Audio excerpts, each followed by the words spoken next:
guys, I'm back. So, lots of you guys have been asking about diamond painting, and it's something that I am absolutely addicted to. I am a crafty nerd. I have been a crafty nerd my entire life, and usually, like for my whole childhood and young adult ages, I was an artist. I love to draw, I love to paint, I love drawing Disney characters. I loved painting them on anything I could find. I've done shoes, like the Tom shoes, I've done jean jackets, aprons, jeans, anything I could possibly paint on. Unfortunately, this past like 2 years ago, I was diagnosed with a rare form of epilepsy. It's where I shake like all the time, and my shakes have been getting much worse, which meant I had to find a different craft. So over the years, as my shakes started getting worse and worse, I tried different crafts. One of them being the wire mouse ears, which I have a tutorial on in my channel. I love making the mouse ears. They're super pretty, super frilly. I get to glue everything on, and hot glue is my new best friend. But I still wasn't getting the artsy fartsy side out, and then I ran across diamond painting. So I started doing them a couple years ago, and then the fad just really caught on. And we flipped over to Instagram from Facebook, and I decided to put up one of my paintings that I had done, the Up House. And everybody freaked out, and they didn't know what it was, and they wanted to know what it was. So I started doing videos, and then people started asking me for them. So I've made a few contacts with friends overseas, and I have a super great hookup for Disney diamond paintings. And I've been selling them in Friday nights, and they're going like hotcakes. It seems like you guys are all super addicted, just like me. And that means we need a way to display them. You guys are getting so many, so I figured I would show you how I have done some of my displays. So the first one that everybody knows of mine is my Up House. It's my absolute favorite. This is my Up House, and I have framed it in a shadow box frame. I wasn't sure on my first frame whether or not I could put it behind glass, but as you can see, it's still really sparkly. You can see it on that one side where the light's hitting it perfectly.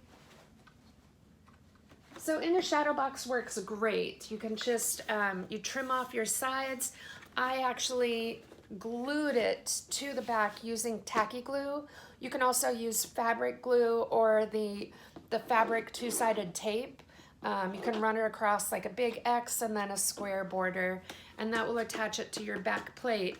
And then I just put that into the shadow frame, and it worked out fabulous. So I decided to put one just directly behind glass without, and I know you're getting a glare from my lights, but you can still see all of the sparkle behind glass. So I was excited to see that I could hang it up on a wall, frame it any which way you want. You can get expensive frames, you can mat them, you can put them in dollar store frames. These make the most amazing gifts. They are handcrafted. People are blown away when they see them in person. I also did, with my other Up House, and you can see it. Let's see if I can catch the light. Oh, there's the light. See the balloons? Yeah. So this one was actually an 8x12, so it was longer than normal. I ended up taking an 11x14 frame with an 8x10 mat, and I just glued mine to the back side of the mat, and I think it turned out pretty great. Granted, I did cut off 2 inches. I cut off the white top and the white bottom, but I didn't mind losing that because it seems to be centered perfectly in all the white mat. So again, that's it. I'll let you see it. There's the sparkle. These are canvas. You can actually glue them to canvas. So here is the most recent Mulan I've done. This is without a glass frame. So she was an 6x10, so she was longer than normal, and I ended up cutting off about, I want to say it was like a 1/2 inch off of the side. I'll show you the piece that I've cut off. Here's the piece I cut off of the side so that it would fit in on my canvas.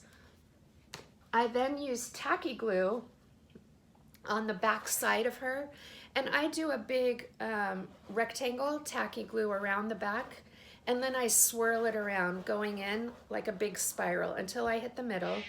And then I have found that one of my new favorite tools is this wooden roller. This wooden roller, once you're finished with your diamond painting, you can use this to roll your diamonds flat to make them really stick into the adhesive back.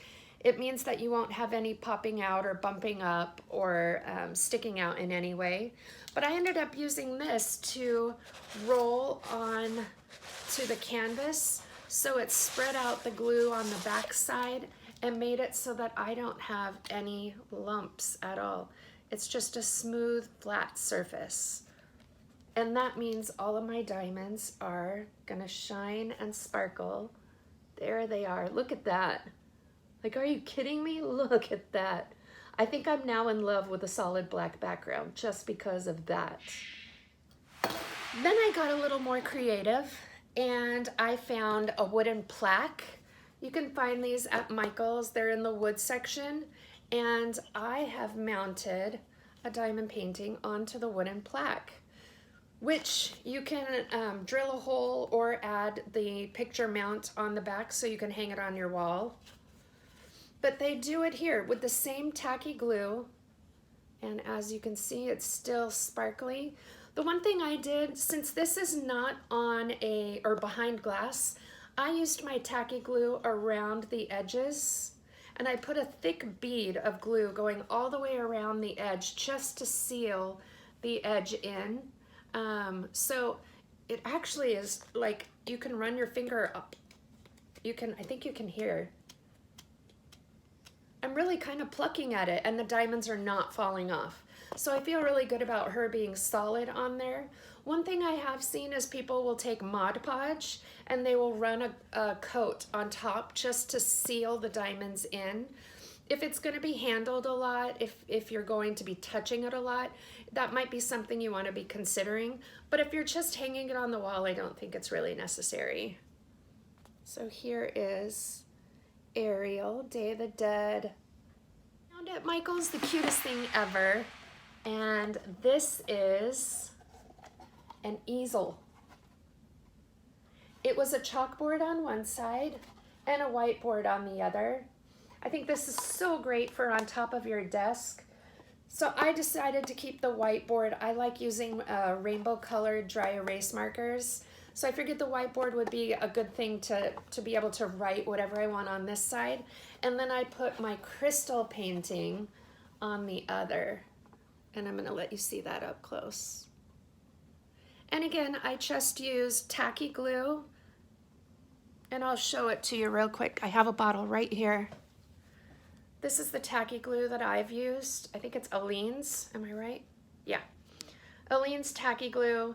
It seems to work great. And again, I put that thick ridge border along the side, going all the way around the perimeter. You can kind of see a little of it on the chalkboard at the bottom, how it dried clear. It dries clear on the diamonds. I don't notice any kind of gloss or matte covering my crystals. So I was really happy with how that turned out. But look, isn't that so genius for a gift for a teacher? And then something that I'm working on right now, which I want to prime and paint this beauty first, and then I have to find an 8x8 diamond. I keep looking to the other I need to look at the camera lens. So I got a wooden box from Michael's. It's a cute little, it's in the box or wooden section. They're just a cute little box, and I figured I would paint this up. I'm gonna just spray paint it and maybe try my new spray painting techniques. And then I'm gonna, again, glue my diamonds onto the top. And because this will be handled so much, I'm definitely going to Mod Podge the cover of it and seal my diamonds in. The one thing I've learned with Mod Podging diamond paintings is you wanna make sure that you get the Mod Podge into the grooves. in between the diamonds. Get it really in there. Don't let it just sit up on top. Now I figured today is, I don't know, it's like the 15th or 16th, somewhere right in there. I figured I would show you a sneak peek at some of the diamonds that will be in this Friday's live sale. Hopefully you can see them pretty okay. I do have the Up House, which it's hard to see on this one. But this is Miguel and Dante with the fireworks scene in the background. A big beauty here. No joke. It's the winter scene from Beauty and the Beast. Here's a large Pocahontas. This one is so pretty done up. The Sunset Kiss. Tell me how cute is that? Simba and Mufasa. And this is an 8 by 12. This one's hard to tell, but it's Chippendale looking up at the sky with Chippendale fireworks. It's just a small 6 by 8, so it will appear pixelated, but I fell in love with the Chippendale. This one, if you look up on Instagram under the hashtag Diamonds with Mark Mouse, you will see this one done up, finished, and she is glorious, all done up. I love Zootopia. Look at how cute that is. Sorcerer Mickey. Mike and Sully, super cute. Alice and the Kitty. Donald Caballeros. Hector, who's gonna love this one? Kind of in love with Hey Hey right now. Miguel and Mama Coco. Here's Miguel with his guitar on the Feather Road, Golden Feathers. Baby Moana. Punzi winking at you with Pascali on her shoulder. Here's another large Christopher Robin snuggling Pooh. Dante and Miguel in a really good size. There's Pua and Hey Hey. Look at that nightmare. So these are some of the new ones that will be this Friday night. 4 p.m. is the start of Diamonds.